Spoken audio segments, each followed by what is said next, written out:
Hello everyone, কেমন আছো তোমরা? আশা করি খুব ভালো আছো। আমরাও অনেক ভালো আছি।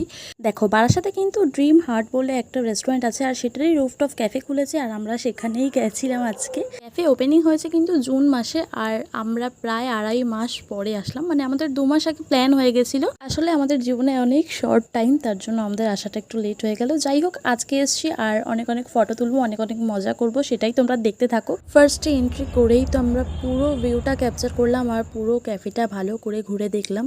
প্রত্যেকটা কোনায় কোনায় না ফটোশুটের জায়গা। বিশ্বাস করো, আমরা না অনেক কটা ফটো তুলেছি। যাই হোক, শুধু ফটো তুললে কি হবে, এবার তো আমাদের কিছু অর্ডার করতে হবে, কারণ এসে থেকেই আমরা শুধু ফটোই তুলে যাচ্ছি। মেনু কার্ডটা আমি এখানে শেয়ার করে দিলাম, তোমরা পজ করে দেখে নিও। এখানে কিন্তু কন্টিনেন্টাল ফুড অ্যাভেলেবেল ছিল না। আমরা নিয়েছিলাম একটা মিল্ক টি, একটা ব্ল্যাক টি, আর নিয়েছিলাম সিঙ্গাপুরি মিক্সড নুডলস। ফুডটা কিন্তু বেশ টেস্টি ছিল, আর আমি এখানকার লোকেশন তোমাদের কমেন্ট বক্সে প্রোভাইড করে দেবো। তোমরা চাইলে একবার ঘুরে আসতেই পারো। আজকের ভিডিও এখানে এন্ড করছি। বাই।